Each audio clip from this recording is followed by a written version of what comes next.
my little mortals. How relentless you are in seeking out tombs full of restless dead, cursed legacies and forgotten treasures. And yet, I admit, your persistence makes for fine theatre, even when the fates twist cruelly against you. Allow me, Lysil, eternal watcher and sister to Emperor Eledain, to recount what I saw in the mists of the scrying pool. After your bloody victory over the White Death and the cost Maladûk paid in resurrecting you, you enjoyed a rare night of uneasy rest. Dawn came with her shadowed favor intact, yet she pressed you with a new task. Grub, she said, the impetuous nephew, ambitious beyond his means, was sent with gobbos and hobgobbos to Riddermound, where it said one of Eledain's lost statuette pieces lies buried with Gorthak Ridder and his household. Days have passed. No word. Find him, or find what's left.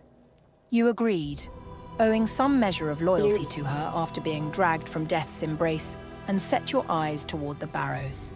Your path took you into wild country, and half a day from Bothild's Lode, you crossed ways with Tylos, a dragon knight, one of the Immaculate Flame's stalwart keepers. Stalwart and suspicious, he rode out heavy with questions, and when your answers bent with irreverence, he drew hand to sword hilt, battle lust in his eyes. But Platy, as smooth in tongue as she is fierce in combat, soothed him with words sharp as steel, but tempered with wit. He relented, even apologized for his gruffness, citing long days of hunting Sathmog's cultists and sleepless nights, his hand unclenched from his blade at last. You spoke of Lothar at the Croaking Tower, and Tylos's mood shifted. Intrigue and concern mixed upon his countenance. He asked for your future aid at Fort Malus, where troubles stir like hornets in a hive. You promised to find him once your duty at Riddermound was done. He rode off in the direction of Lothar, while you continued alone to ward darker stones.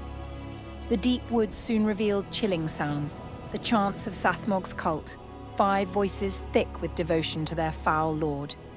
You knew wisdom lay in avoiding them, and so passed silently by, choosing not to tangle with their ritual. Later, as dusk fell, you stumbled upon a troll hole amidst the ring of ancient barrows. Knowing well what rested below, you wisely moved an hour onward to set camp. Murphy's fate, however, favors no mortal. Platy chose ground that hid an ant nest beneath, her cries of pain drawing worse. Within minutes, the troll thundered into your camp, wild, hungry, dripping malice. The fight was desperate but decisive.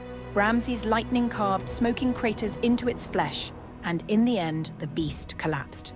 From its foul nest, you salvaged treasure enough to sweeten the peril, and finally took your rest in peace. At dawn you reached it, Riddermound, the barrow of Gorthak and his wife Lyanna, their servants, and their grim legacy beneath the stone. Already you found Maladûk's goblin force camped, ragged and wary. With negotiation and shiny gold, bloodshed was avoided. From their trembling mouths came the tale. Grub never returned. The barrow was haunted. Gorthak himself, clad still in dragon armor, dragged a gargantuan morning star across the halls. You tied your rope to a standing stone and down you went, into stale death air that has never known spring. At once the swarm struck, giant vampiric bats shrieking and biting, lapping at your very life's blood. But steel and spell drove them back, wings broken upon stone. Beyond, a hallway north branched east and west. At the barred south door with pale light leaking between the timbers stood 2 skeletal guards, armor red with rust, but spears still poised. Platy pressed into the western passage first, and there calamity struck. The apparitions of House Ridder's servants emerged, miserable wails clawing marrow from bone. Their cries awakened their master. From the shadows thundered Gorthak Ridder himself, hollow-eyed and furious, dragging his morning star of ruin along the stones as he bellowed against your intrusion.